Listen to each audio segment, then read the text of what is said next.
Hello, Katrina，希望没有 mispronounce 你的名字，很高兴认识你，李老师。你好，你好，谢你谢你。你叫 好，Katrina，我也叫小珍，很好的，小郑老高兴又来这师。里学习。哦，小郑老师有在我们那个 EduVenture 的群里面吗？还是从教师大群有有，里面？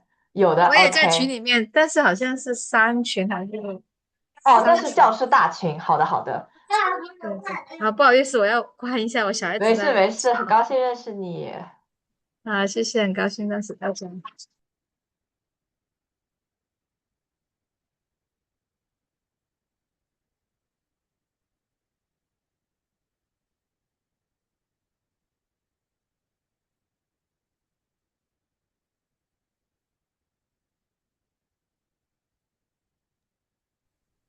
OK，Hello，大家好，大家晚上好，然后欢迎大家来到我们这第11期的 workshop 了。然后，如果大家对之前我们的 workshop 主题和内容感兴趣的话，我们的群公告里面有这个 YouTube channel 可以去看一些回放。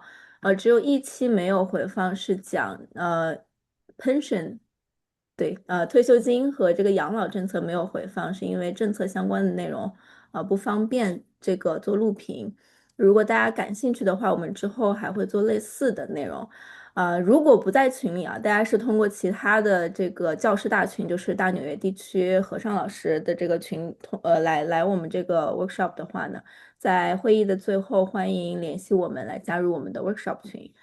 那么这一期我们是做了一下前期的小调研，所以我们就提出了来给大家解决一下 classroom management 的问题。通过我们4位老师的这个会前协商，我们决定分年龄段来给大家提供这个workshop。那么今天我们就非常有幸邀请到了一位这个 guest speaker Irina 老师来专门给大家讲解一下 elementary school 的一些 classroom management 的 baseline，也会跟大家说一些什么可以做，什么不可以做，还有一些实际的案例的分析。开始之前简单介绍一下我们这个 workshop 的小社群哈。下一页，please。名家诶，我已经啊，下一页了，我没有大家看到，能看到下一页吗？我看到，还对没有看不到。看到那个 share screen。诶，，OK，好了，好了，好了。现在可以吗？OK，OK。简单说一下我们这个社群的目的，就是为大家提供一个怎么说呢，分享的平台吧。然后我跟敏佳起初是想帮助大家，来这个找工作，然后写简历，打破一些信息差，帮助大家尽快的适应职场生活。所以就起初有了这样一个平台，然后后期发现大家struggle 的点都非常的一致，所以我们就广撒网。也用到了自己曾经就是跳过的一些坑，走过的一些弯路，然后总结出来的经验，给大家分享一些实操的内容和一些技巧。那么现在我们也做了很多期节目和很多期的这个分享会了，也希望后续加入我们的老师们或者是朋友们给我们提点意见或者建议和一些想法，我们之后或者你们之后还想要做什么样的活动，线上线下都欢迎哈。对。然后我们这个名字的解释呢，就是简单的解释一下啊，我们就是 education 和 adventure 结合在一起，就是教育领域的探险家。对。好，那么今天的内容主要就是以下几个点，主要讲解者是 Irina 陈老师，他会根据他的这个 experience 和一些实际的案例来给大家介绍一下，小学阶段的课堂管理的一些技巧和一些方式方法。之后我们会留一段时间让大家提问，然后有一个答疑环节。最后的最后呢，我跟敏佳老师会跟大家再介绍一下我们之后会举办什么样的活动。如果感兴趣的话，欢迎联系我们。我呢是第5年教中文了，是在公立高中，所以这次的这个分享我就不参与了，就不会插嘴了，全程交给这个英娜老师，有经验的老师来做。然后呢，我跟敏佳老师都是这一个 platform 这个 community 的创始人吧。哦，对，所以我们就是 co-founder。然后我是21年 NYU 毕业的 TESOL 和 Foreign Language 这个 track 毕业的。好的，大家好，我是敏佳。像 Amy 老师介绍的一样，我是 EduVenture 这个教师社群的共创人。和 Amy 老师一样，我也是 NYU 双证项目的毕业生。然后现在我在曼哈顿下城一所公立学校担任 standalone 的 ENL teacher。我们创立 EduVenture 已经快有1年了。最开始我们的群里面只有10几个人，现在已经有300个人了。而最近的一次线下的活动呢，我们有将近30位朋友线下一起面基，交流了快有3个小时。我本人呢也是线下教师活动的受益者。在一次 UFT 教师工会组织的线下活动当中呢，我认识到了一位资源丰富、用行动力满满的老师小磊老师。那小磊老师，请您来介绍一下自己。好的，大家好，我叫小磊我是 Teachers College TESOL Track 的2021年的毕业生，然后现在是在纽约的一所公立高中叫 International High School at Union Square 教书，也是教 ENL。老师也是跟敏佳老师一样今年是我教书的第5年。I also identify myself a community builder，特别是给我们一些亚裔的教育者，特别在纽约地区的教育者，希望能够创造一个比较好的一个 community， 让我们大家都可以资源共享，然后可以互相交流。敏佳老师可以走下一页吗？然后我们最近和 UFT 以及A3 for CSA 这2个 organization 共同要举办一个活动，是叫 What's Next for AANHPI Educator 就是更多的是亚裔教育者，特别在纽约地区这个时间大概是星期二的 March 10th 就是这一年，然后大概时间可能是4点半，就是我们大家下班之后可以参加，然后地点我们选在了 UFT 曼哈顿的地方，这个大概是在52 Broadway。这个大概的内容有3个部分。第一个部分呢，我们是会邀请大家来分享一下，作为一个亚裔教育者，可能在我们的课堂或者在我们的学校可能面临的一些困境。然后第2个部分有 panelists， 我们目前邀请到了5位panelists， 可能会有6位，然后是在不同领域的，可能有一些是校长，我们也邀请到了1位 superintendent， 然后一些higher ed 一些 professor， 然后可能也会邀请到一些 central 或者是 district 的一些 leadership role的朋友来参加，进行一个分享，能够让我们看一看除了教室以外，我们可能的其他的路径在教育领域相关。所以大家如果感兴趣的话，非常非常欢迎大家来然后这第2个部分结束之后，我们也希望有一个就是 social networking 的部分，可以大家互相认识，也可以认识一些就是其他教育领域的人，以及其他的一些资源。所以感兴趣的非常欢迎大家参加，也期待见到你们。谢谢敏佳老师。好的，谢谢小磊老师。小磊老师真的是个非常非常 strong 的 community builder。我也是通过小磊老师认识了今天我们请到的嘉宾 Irina 老师。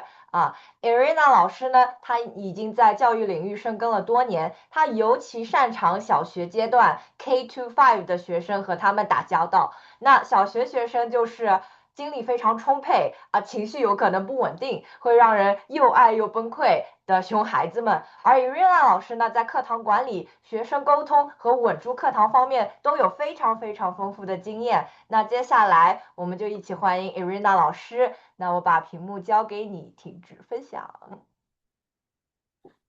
Hello，大家好，我是 Irina。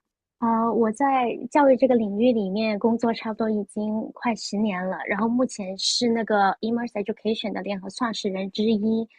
然后，因为这些年都是在管理就是小学教育这一块，还有课程研发，所以也积累了不少关于课程管理的一些真实经验。所以今天很高兴，也很感谢 EduVenture 这个组织，然后能给大家分享一下，就是我在这些年里面学到的一些经验。那我们现在开始，等我分享一下，大家可以看得到吗？可以看得到。行。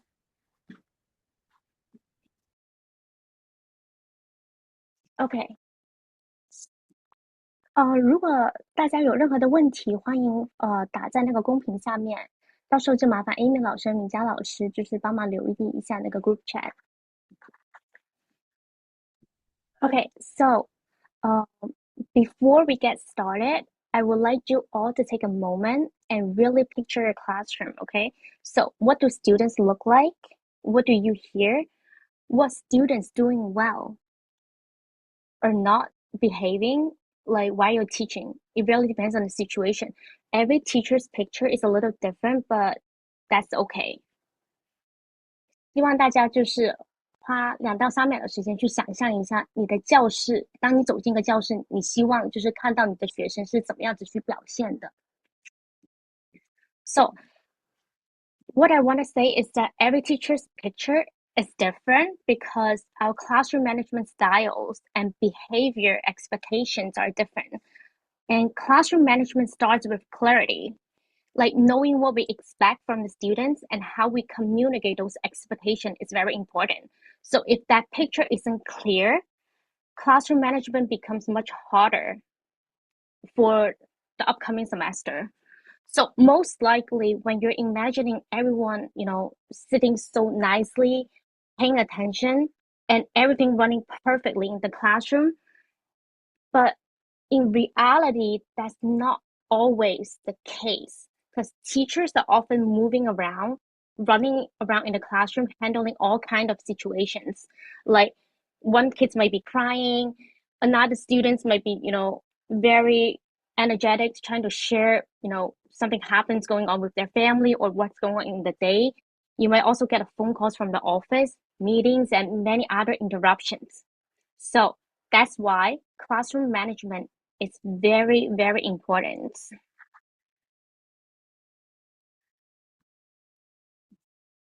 So in this meeting, this workshop, here are the things that will be explored today.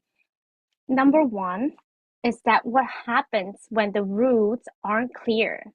And next, what behaviors are non-negotiables in your classroom. Non-negotiables, like there's no exception, like student must follow.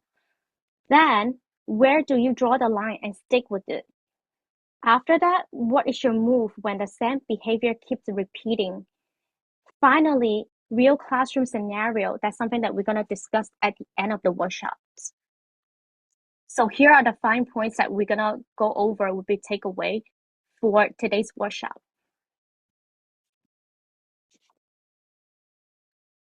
So, what happens when rules aren't clear?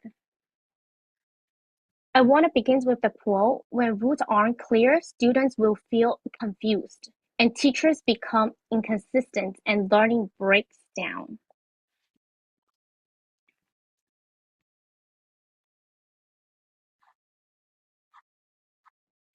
Here is an example of a classroom rules posters. How many of you think this will be a great example to show and post in your classroom? You can use the reads on the bottom. Put check if you think this is a good example. Put an X mark if you think this is not a good example to show it in the class for students.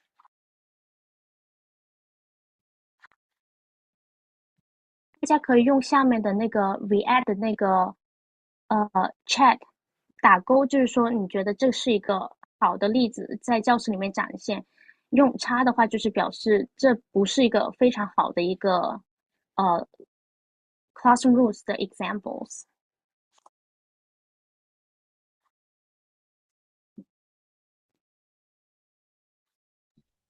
在 chat 里面有一些老师在互动啊，有3个叉。如果你不确定的话，then it's okay. You can take a guess, it's fine. 大趋势上面大家都打了叉，都打了叉，哇，那很棒。Okay, so this might not be a good example because, yes, the poster, like the classroom rule poster itself looks pretty, short and clear, but However, it's not a good example to demonstrate to the student because, first of all, it's too abstract, not clear up to a point that student might understand, and students don't know what it looks like, meaning they need visual to understand it. It's hard for teachers to enforce constantly. And it might also lead to arguments that students might argue with you that I was following directions, but I just didn't hear you. So this might not be a great example that you can use in a classroom. Let's take a look at an example of an unclear rule and a clear rule. So an unclear rule will be like you telling your students that be respectful. But then it turns out it might not be clear enough for your students to understand what do you mean by respectful. I just expressing my opinions. So a clear rule, a good way to explain to your students will be when the teacher, like I'm talking, like students are sitting, you have to sit quietly with the eyes on the teachers. That's a way to demonstrate what a clear rule looks like to the students. So a good classroom rule should be observable, like they can see it, easy to model in front of the students so everybody understand, and easy to enforce. So when rules aren't clear, students will feel confused. So make sure when you introduce a classroom rules, it has to be clear enough they understand what you're expecting from them. Okay, point number 2. What behaviors are non-negotiable in your classroom? That means there's no exceptions. Like once you set the rules, they will have to follow. So I break it down into 3 big categories. As you can see, there are safety, respect, and learning. Safety is always the priority, then goes into respect and learning, and I will explain each. So safety, such as hitting, pushing, kicking, throwing objects, unsafe movement, like when you see the students running, walking around with a sharp objects like pencils, scissors, or anything that's pointing on hands, you must stop them right away. So don't wait, because those are safety hazards. So if you see students like doing such stuff, stop them right away. Those are the things that as a teacher we have to address like immediately. And the next thing goes into respect, such as name calling or teasing other students, yelling at others, threatening language, or unnice words. Why this is important? Because students can learn in an environment where they feel unsafe, unheard, or disrespectful. And then the third category will fall into learning. So learning meaning that the students are talking during the instructions after reminders, repeated interruptions, refusing to follow directions. So when learning time is disrupted, every student in the room is affected. That's why we have to draw the line and started to remind the students that you have to follow the instructions, follow the rules. To sum up, what behavior are non-negotiable is if a behavior threatens safety, respect, or learning, it becomes non-negotiable.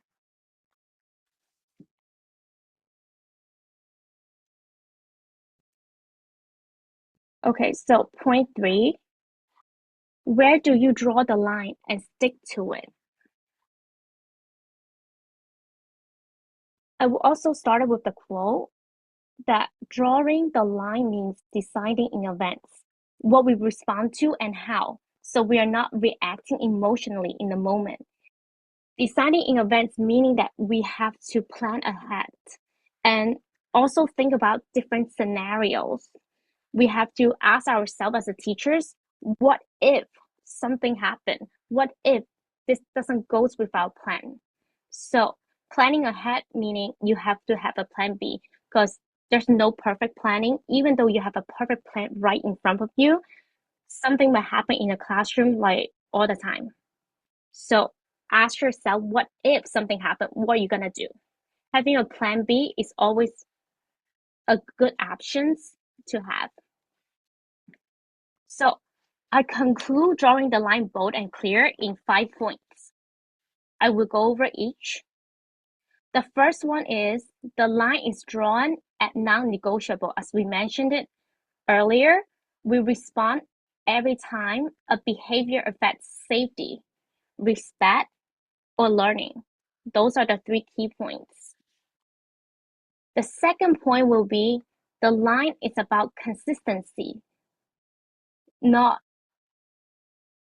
the next one, okay, not the seriously.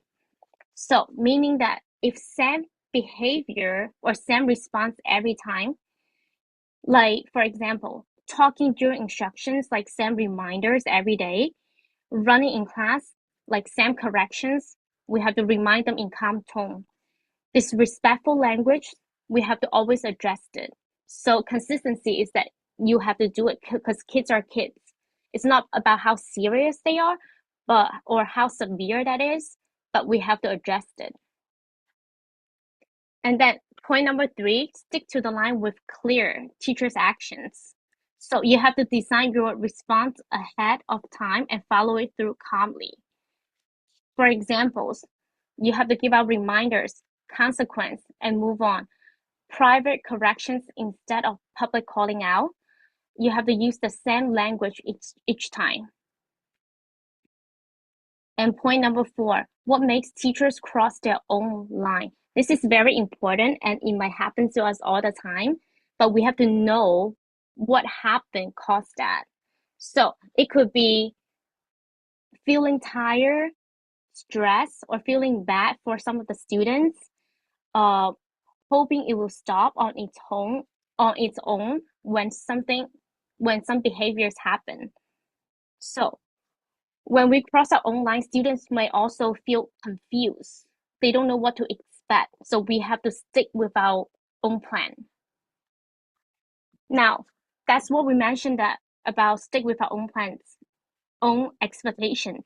So we have to stick to the line without escalating it. Meaning we have to calm follow through works better than raising our voice.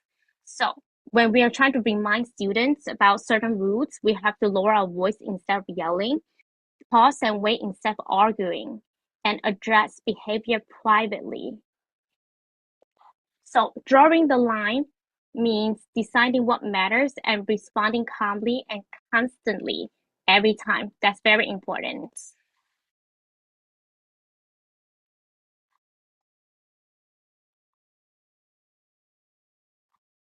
Okay, point number 4.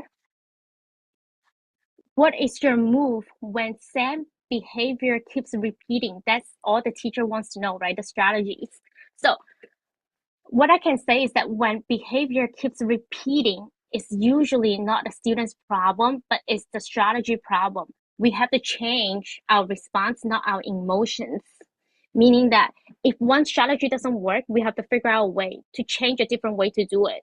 If we keep using the same strategy, they're not going to listen. So how to respond to repeated behaviors? I break it down into 5 strategies. So for reteach the expectations, teachers move for what teachers should avoid. So when a behavior repeats, assume the students might not fully understand the expectations yet. So we will have to review, as a teacher, we gotta go over the expectation with the whole class and show students what it should look like. So point out and prize the students who are meeting our expectations and clearly explain what they're doing well so others can learn from them. For example, the language we should use, such as, oh, I like how Maria is sitting up quietly with her eyes on me. That's wonderful. That's what listening looks like. Can we do that as a class together? I really like those kind of behaviors in the class. So when something happens, did not goes with our expectations, as a teacher, we should reteach the instructions instead of punish them first. Secondly, we have to change our response. If the behavior keeps happening, doing the same thing again usually won't work. Avoid repeating the same reminder again and again, or make it louder. It won't work. Instead, change how we respond by using like nonverbal cues, sitting changes, or visual reminders, like something you can write it on the board, use like reward system, like dojo points, like something visual, they can see it. That might help out too.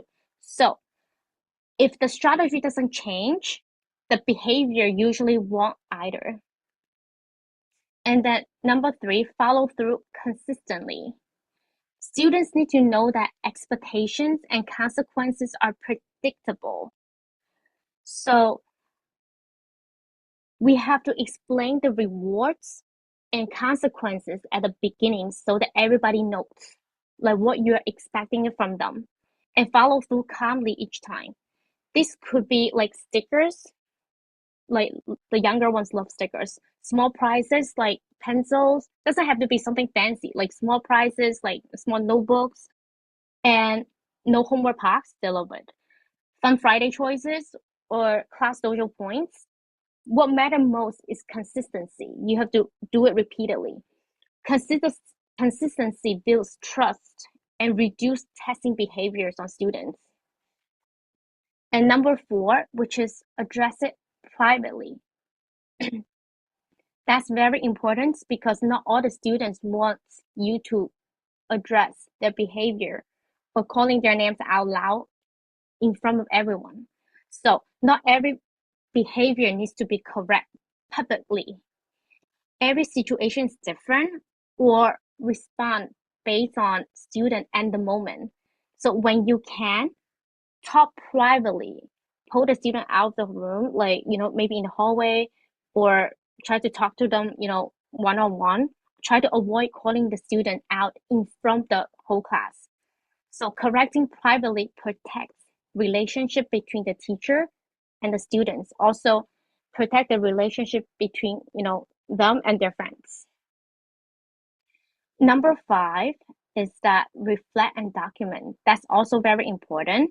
So if a behavior continues and it is time to look deeper, like you spot something in a pattern, maybe it's the time for you to take notes.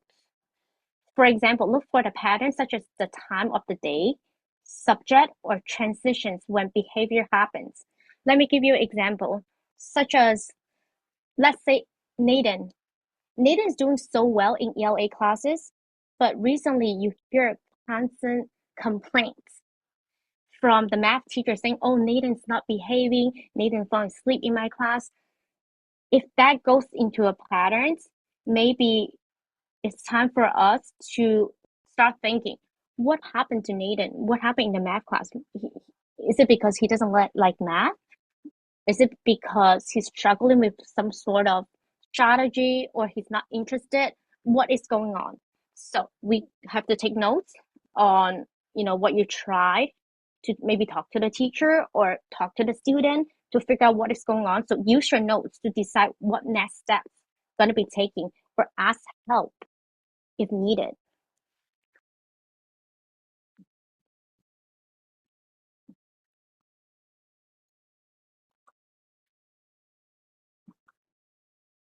So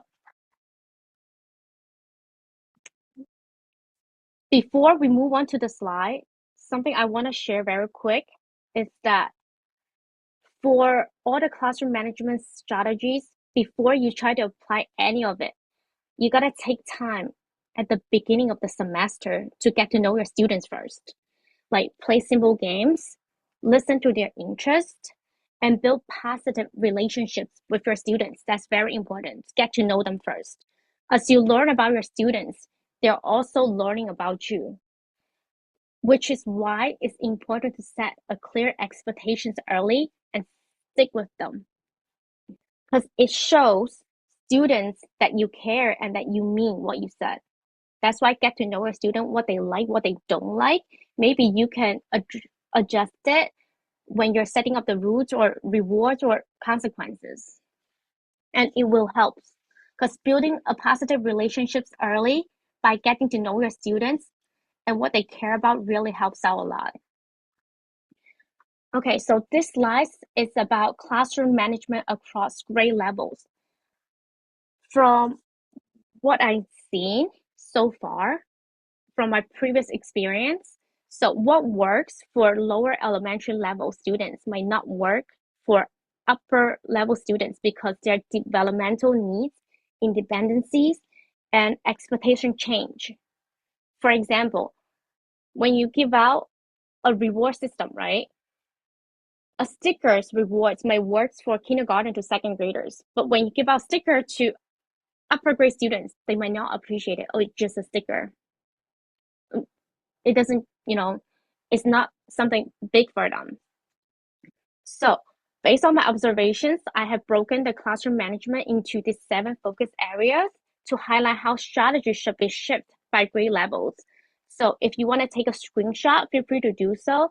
And if you have more ideas based on your own experience, you can type it down in the group chat, it's fine.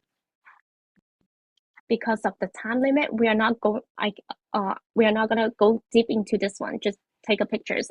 So basically the focus area will be primary needs, teachers' role in different grade levels, emotional support and safety, routines and structures, communication style based on, little ones to, the big kids, choice independence, respond to misbehaviors is very different.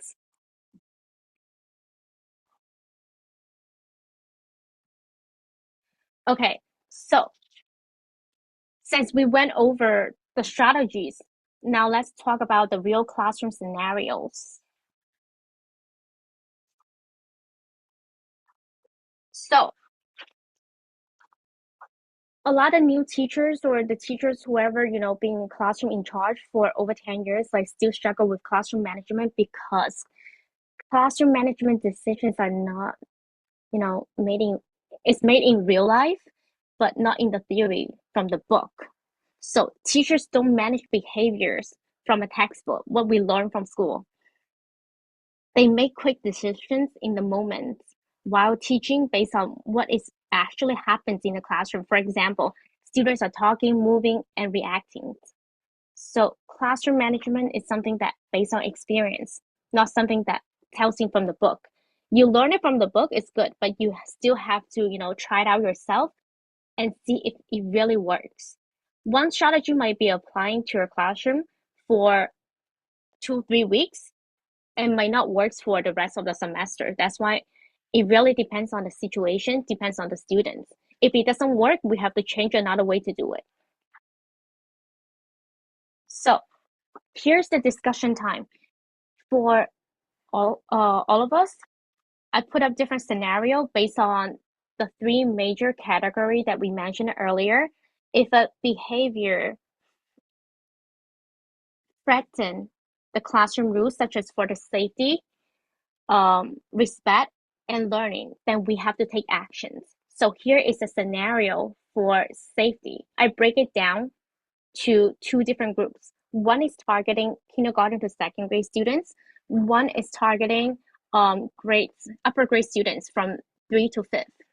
Let's say kindergarten to second grade, right? A kindergartner is running around the classroom and bump into other students during a transitions. So as a teacher, what do? Number 1, ignore it and continue your lessons. Number 2, call the student's name loudly from across the room. Number 3, stop the class, move close to the students and calmly remind them of walking expectations. Or if you have others great ideas, so what would you do instead? You can type in the group chat, you can raise your hand with using the reacts to respond. It's fine.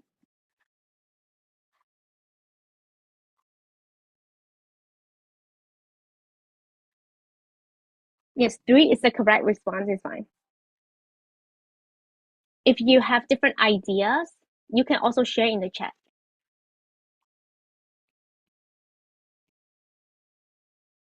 So what would you do if you're a kindergarten teacher? You can share in the group chat.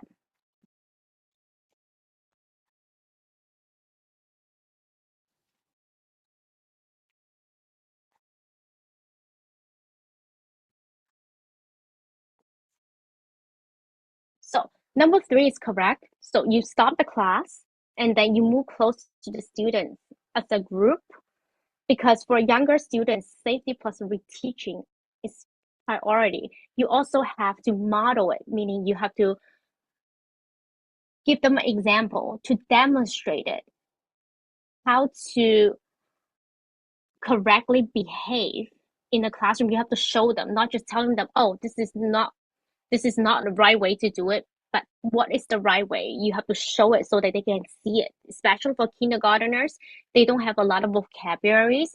That's why visual, observable is important for them. But the same strategy might not work for 3rd to 5th graders. So let's take a look at the example.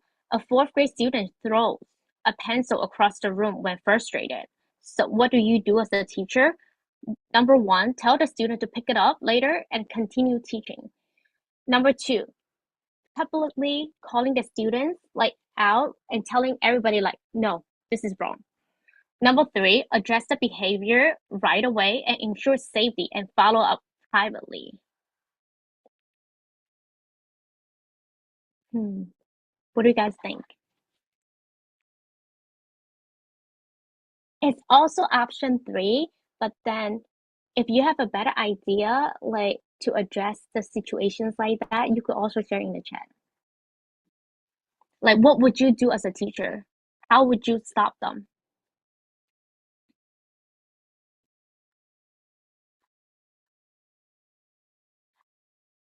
Will you call out the students in front of everyone, be like, stop that, that's not nice, or that's dangerous? Or you can stop the students and then pull him to the side and explain to them why this is not a right way to do it. Stressing the safety issue. Yes, so in this case, we still need to address the safety issues right away, because it might cause a safety hazard. So yes, we have to stop the student right away, but also needs a private follow-up. You can encourage the class to discuss together, because they are third to fifth grader. They have their own thoughts, so we can discuss as a group together, talk it out loud, why this is not appropriate behavior in a classroom and why is it dangerous. Kindergarten to 2nd graders, you might not be able to host a discussions because they don't have the correct sense. They don't have the sense of what is right or wrong yet. But for 3rd to 5th graders, they definitely have their own thoughts. So we can host class discussions together so that we can talk it out loud. Okay, scenario number 2. Oops, typo. Okay, scenario number 2 is focusing on respect. So same thing, I break it down into 2 different group level students. For kindergarten to 2nd grade, we may have to behave differently, acting differently to students. So for kindergarten to 2nd grade, lower grade kids, as 1st grader says, "You're stupid," to another student during group work, what do you do as a teacher? Besides the options that is provided on the chat.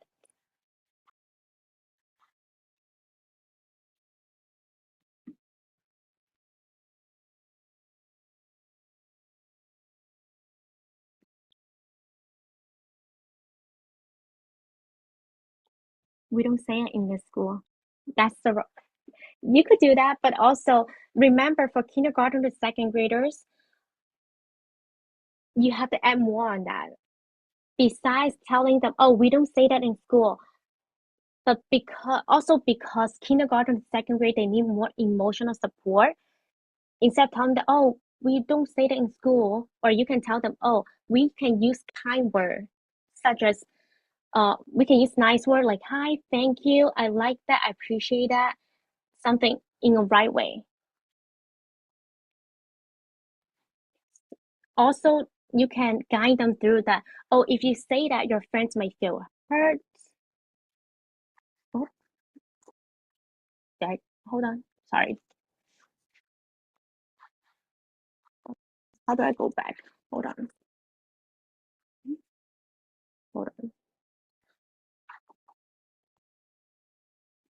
So we have to model them to the correct way to speak. And for third grade to fifth graders, here's another example. So a fifth graders roll their eyes and say, this is dumb. When it's giving assignment, they might not want to do it. So as the teachers, what do? You're going to argue with the students like in front of the class that, oh, the assignment is not done. You have to do it. Ignore the comments and continue teaching. Just ignore it completely. Or number 3, address the disrespect calmly and privately after instructions. Any thoughts?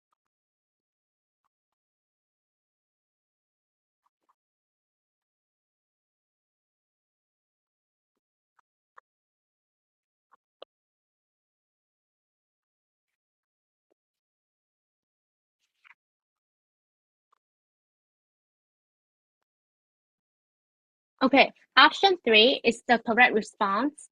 So we also address the issues in the class together, model respectful communications with the students, and still, but with dignity, respect your students.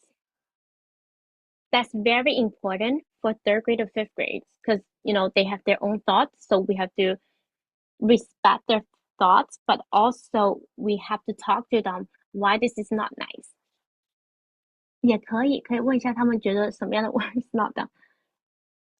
We have teachers try that right out for that. Or you can provide them with more challenging word. You can tell them, oh, if you think this is not up to your level, so maybe you want to have some more challenging words, we can do that too. Yes, that's correct. I will also tell the students that I have special challenge for them after they finish. That also depends on, there's a strategy we can use, it's called differentiations. Provide different material, depends on students' levels. Like, because even though students are in the same grade, but their levels may be different. So we provide what they need based on their level. Okay, scenario number 3, which is learning. So a second grader repeatedly talks while you're giving instructions, even after reminders. So what do you do as a teacher? Keep repeating the directions louder, ignore the behavior to finish the class, pause and use non-verbal cue, or approximately and reteach the expectations. Or what would you do? Silence is so powerful. Totally agree. So yes, that's what I would do in the class. So normally if the students keep talking when I'm teaching, first of all, I will stand there silent for a few seconds. They would definitely feel it. When the silence kicks in, they'll be like, oh, something's not right. So they will understand. But then you will also have to reteach, to explain the classroom rules and your expectations for the class again. Because kids are kids. They're not going to remember. So reinforcement is very important. Don't expect they understand everything. Then 有些学生读不懂这个 cue 怎么 then we have to talk to them, like explain to them. For example, if the students keep talking in the class, you can do like point to the side and be like, oh, if you keep talking in the class, other students might not be able to hear me talking and they can't concentrate too. And if the students can't concentrate or understand what I'm saying, you might miss the lessons. You might miss the material. You're going to get confused. So talk to your students.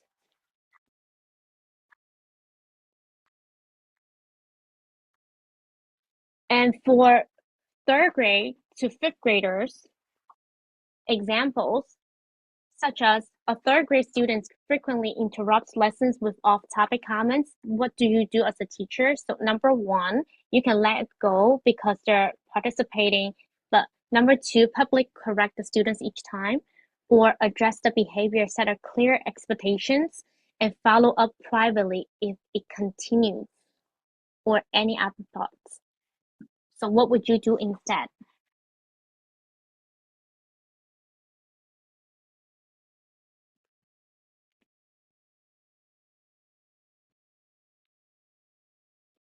So the nonverbal cue may also works for 3rd to 5th grades, but then also, like I said, because they're older kids, you have to respect not their behavior, but you got to respect their thought first. You can talk to your students that what is going on, what are the things that you really want to share, like in the lesson when I'm talking. So is this something that you can share privately or come talk to me after class? Or does it have to be, frequently interrupting the lesson while I'm talking? So for 3rd grade to 5th grade students, it's more likely you can host a class discussions, talk it out loud with your students. Okay, we hear some comments that number 2 and number 3, public correct the students each time, address the behavior. You can correct the students each time, but you don't have to call their names. Yeah, it really depends on what they're saying. And if it's the same students each time, then we have to address the issues differently. So it really depends on the situations and the students. And then after we address the behavior, still you have to remind the students about the classroom rules. And if it's needed, you can, have a lunch with your students, like that specific students, talk to him about it and see what is going on. Is it something like, something gets him very excited, he really want to share, like talk to me during the lunch break, something that's fun to share, you can share with me after class, not, in front of everyone. So talk to your students. That also shows why building a positive relationships with your students is important. Once you show that you care about them, they will care about you too.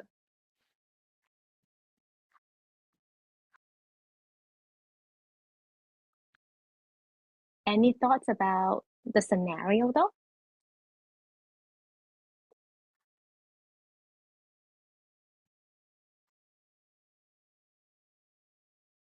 Then we're gonna move on to the next one. Okay. So I'm gonna end the workshops with some of the quotes that really inspiring me. So I want to share with you guys. So because I was shaped or inspired by some of amazing teachers who believed in me, so I chose to be the kind of teacher who wants to guide the students, inspire my students, and lights the way for the young learners, which makes me still in this field today and continuously in this path. So what I believe the most is my favorite quote: to teach is to touch a life forever. So as a teachers, it's not an easy job, but then, what matter is the passions, and you want to line up and inspire your students continuously. Thank you.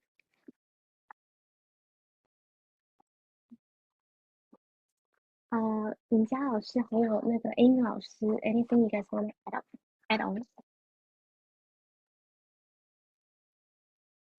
大家还有什么问题吗？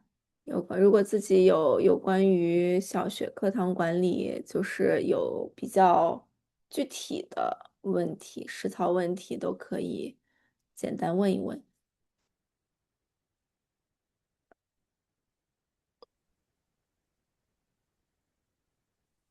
你好， Hello，你好。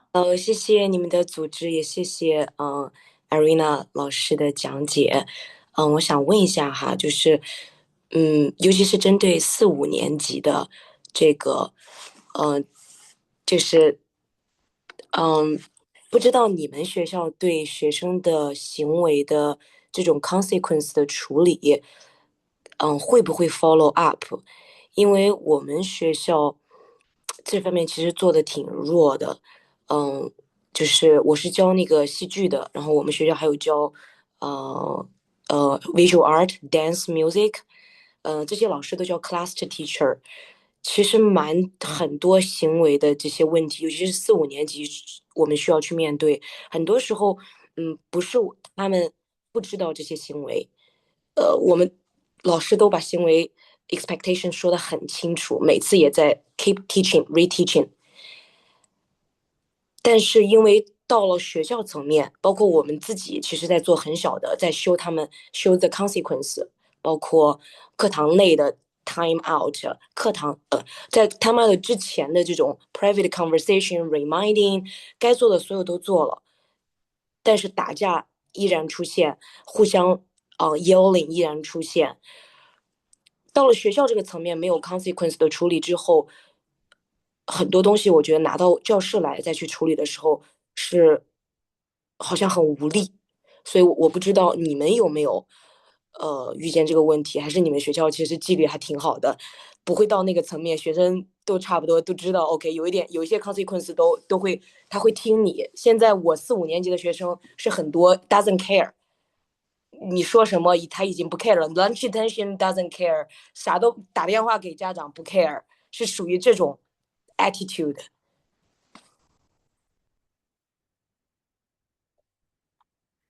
谢谢您的分享。对这种 behavior 的话，确实在4年级跟5年级会经常出现，3年级以上其实也会有，因为他们有个非常严重的 attitude， 就是有时候可能比较皮的小朋友，他们会觉得 I don't care， 无论你怎么说，他们都不 care。我想在发表我想法之前，我想知道就是学校里面就是 management level 的人会有哪些措施吗？还是他们就是完全不管，就是直接让老师自己去 take care？大多数的时候老师自己 take care。包括今天有一个老师说，一个学生在教室里边扔椅子，然后另外一个学生躺到走廊里边不动，然后他给那个 Dean 打电话没人接，给 AP 打电话都没有人过来帮他。我自己也有遇见就这种情况，我会写下来哪一天什么 period 的哪个学生打了哪个学生，然后我去做了什么处理，然后我会把我处理的写给学校。然后学校可能有一个学生3次了打人，到第3次之后才有一个 removal 从教室里，所以他们也做了，但是你得 keep pushing，才有respond。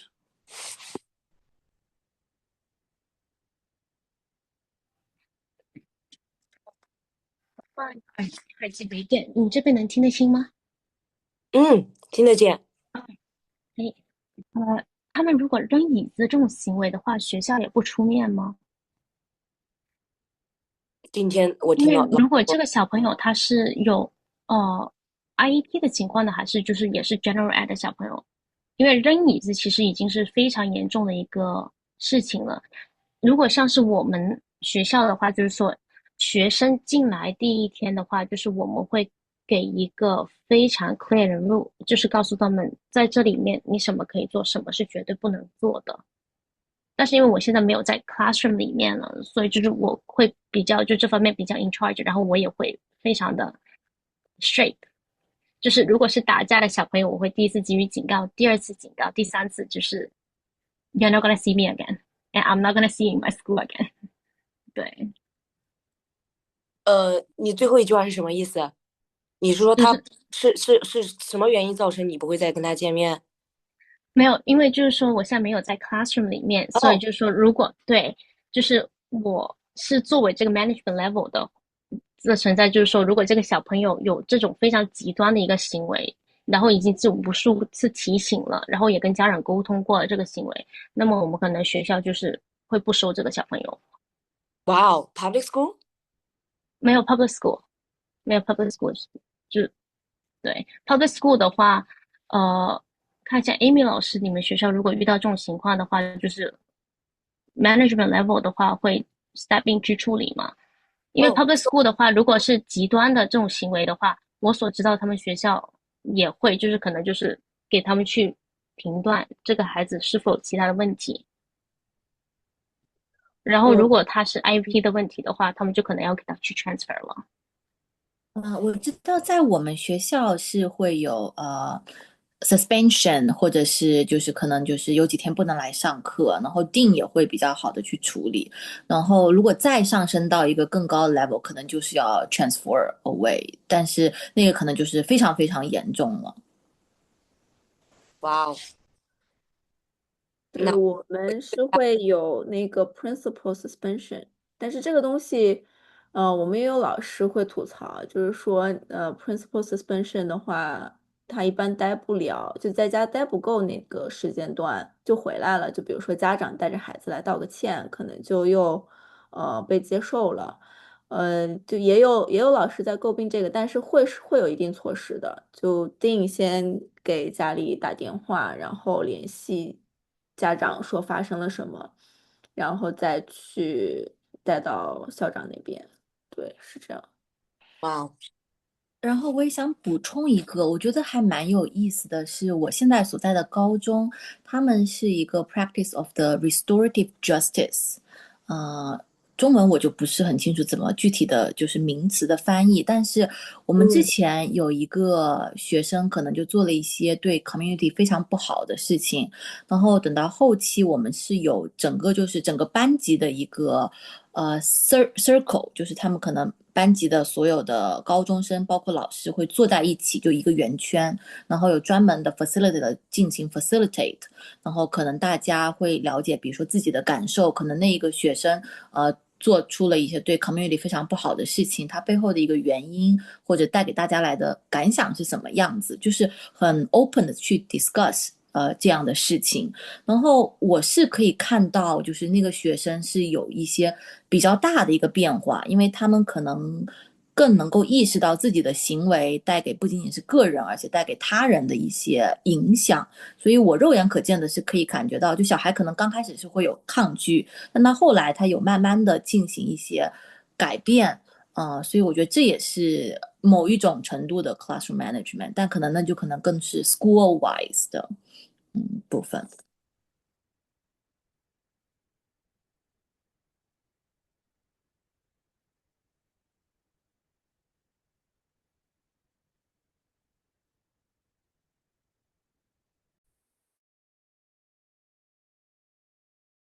谢谢老师们的补充，希望可以帮得到您。对，因为像这种情况的话，如果需要帮助，是我们建议就是跟学校的 management 就是再沟通一下这个事情。很高兴听到大家的学校都处理的 follow up 的挺好的，这样子就更有对比了，就知道哦，原来 this is not normal， our school situation is not normal， 他们自己都焦头烂额。可能要取决于学校。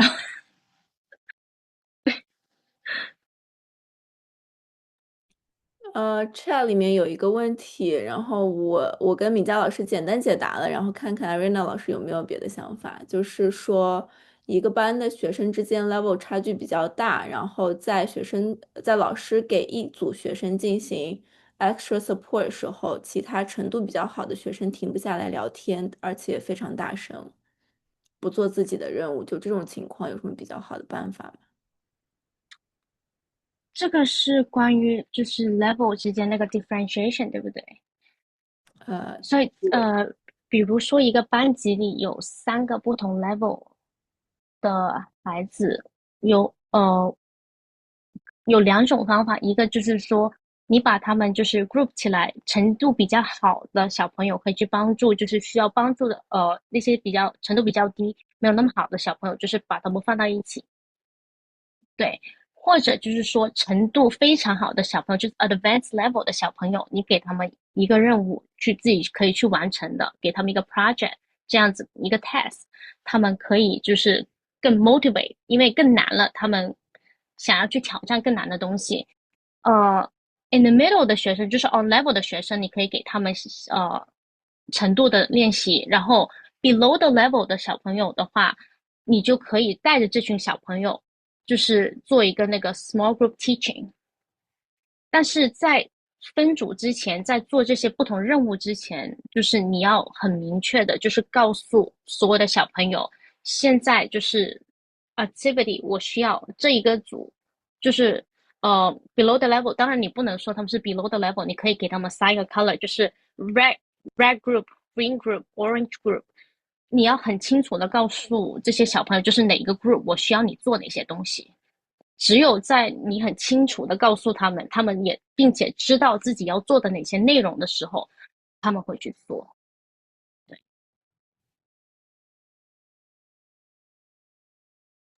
那莉亚老师有没有解决你的？对的，莉亚老师已经把摄像头打开了，看来很想上麦说一下。没有，就是对，就是他们其实是有自己的任务的，但是他们就是没有人盯着，就不愿意干。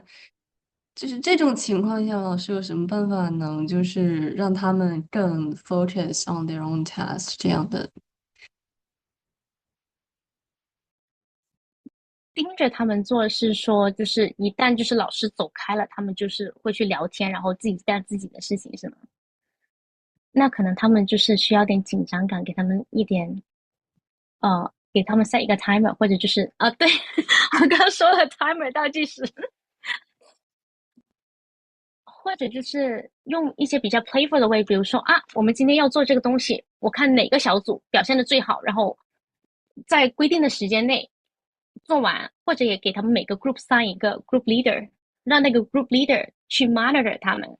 那个 group leader 不一定是要说成绩最好的小朋友或者是最听话的，但也有一些时候，有些小朋友就是他可能成绩不是那么好，但是他非常的 active， 他表现欲非常的强，你就可以利用这些小朋友他的一些优点，你就说，我看这个小朋友他非常的想要 attention， 我就找他当我的小助手 group leader， 你给他上一个 job， 说今天你的任务就是要帮我在写完这个作业之后，做完这个任务，你要帮这些小朋友 make sure 他们把他们的该做的任务做完，他们就会非常的乐意去做，然后你再表扬他一下，他们就会非常开心。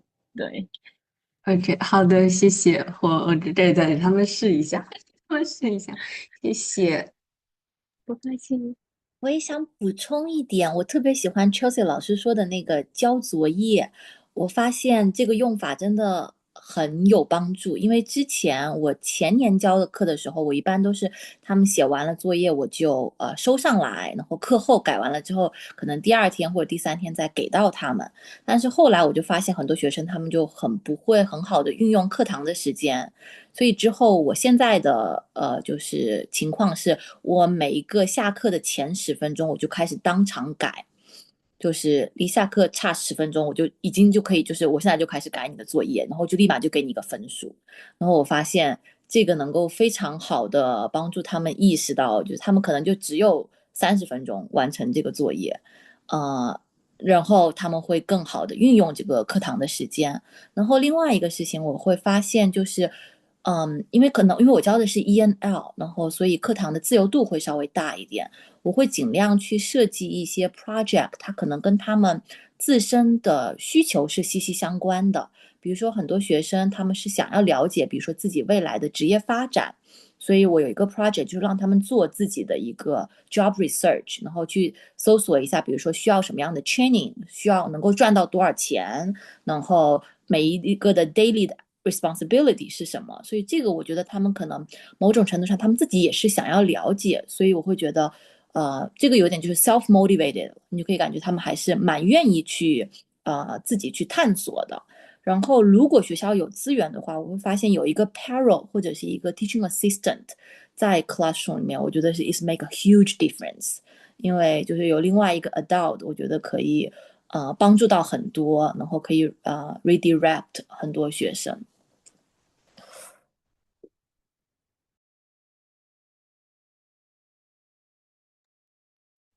还有老师想要补充吗？问题或者是 comments 都可以。谢谢老师们的分享。我有一个关于那个低年级学生的那个行为准则，因为刚刚听那个 Arina 老师分享，就是要很具体。可是我们如果说在那个网上搜索到都是那些图片，像那个 Arina 老师呈现的那样子，之前我也觉得是还不错的，但是听他讲了，我也觉得是很不具体。那是不是自己要create一个然后是要画出来还是怎么样？所以具体的做法可能我还不是很清楚。谢谢老师的问题。对于就是 lower grade level，就是或者是 kindergarten 这方面的小朋友的话，其实他们学习的方式更多的就是通过互动。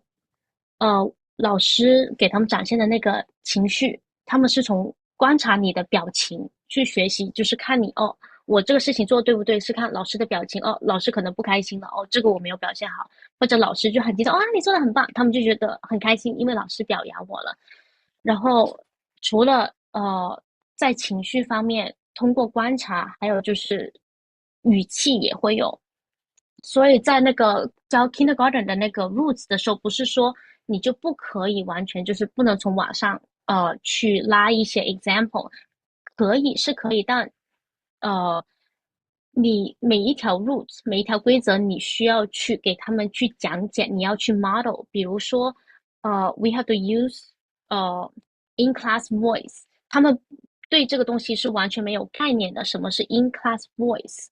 就是什么时候我们要 in class voice，我们要用 outside voice，或者就是呃 zero voice，他们对这些是没有概念，所以我们需要就是在给他们看这个 chart 的同时，我们要一步一步就是带着他们去讲解，你要去给他们 demonstrate，就比如说 inside voice 是什么样的，什么样的音量，然后多大的声音，你要去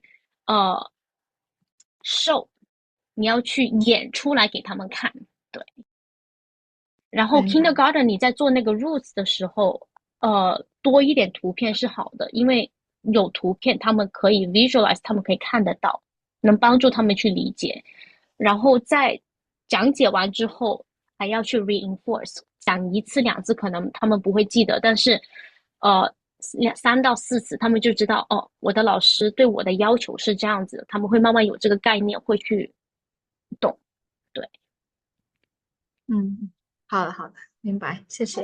谢谢。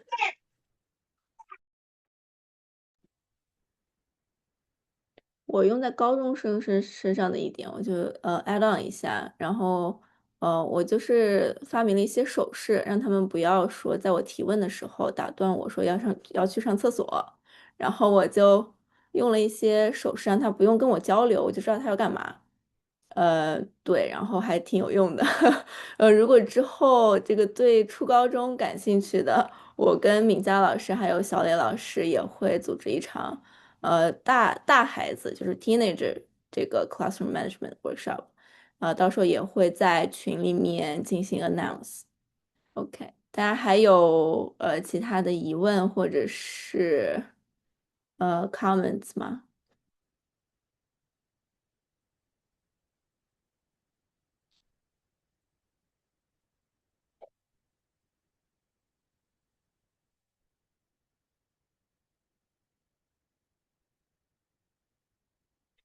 ？OK，如果没有的话，今天也略微超了点时，感谢大家最后一直跟我们，在这个分享会。最后呢，我们就是来说一下 What's next for our community。接下来呢也是2月份啊，我们是尽量保证我们每个月都会有一个比较独特的活动。然后这个月呢，我们有聚餐，还有这次的 workshop。那么2月份正好也是中国新年春节这个时机，我们打算呢做一个 gathering，但是这次有一点不同，就是我们会去art cafe。如果大家听说过那个叫什么 Happy Medium，在 Chinatown 附近啊，如果大家对这个感兴趣，可以来找我们报名。我们也不会说有什么人数限制，就是非常随意。如果你对做这个手工啊、画画呀什么的感兴趣，或者是做手串啊什么的，然后大家可以边做这些艺术品，然后边跟同行或者是多认识一些新朋友，多交流交流。在之后我们也可以一起去吃饭呐、或者是一起去喝个咖啡都可以。那么之后的 workshop 的 topic，根据上一次我们就是吃饭的时候对大家的这个采访，大家对其他职业的这个发展路径和晋升方面比较感兴趣，我们也非常有幸请到这个刘健老师啊，也就是江湖人称纽约和尚，老师来为我们做一个这方面的讲座。之后也会推出初高中的课堂管理的这个技巧和一些方式方法。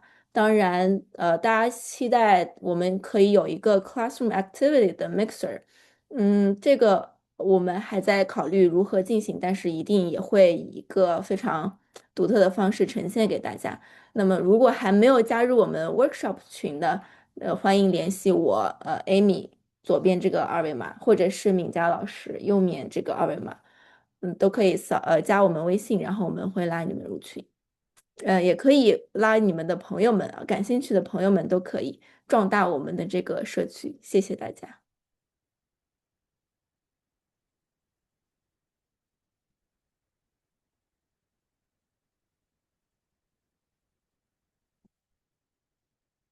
OK，敏佳老师还有什么补充吗？没有了。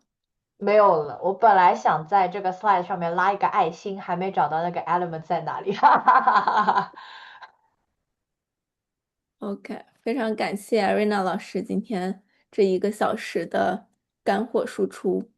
谢谢 Rina 老师。谢谢谢谢 Rina 你老师。们，内容有点多。特别好，特别丰富的内容。然后 Irina 老师也准备了很多其他的，继续深入讨论小学 management、classroom management 的workshop。如果大家感兴趣的话，可以继续加入我们的群，进行一个跟踪。谢谢。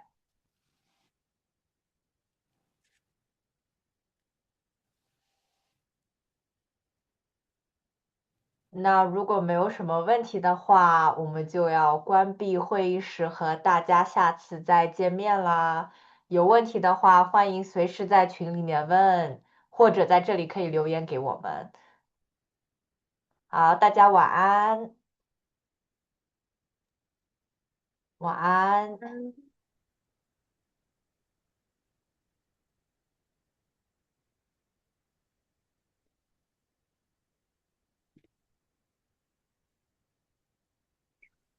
谢谢，谢谢，谢谢，拜拜。拜拜。拜拜。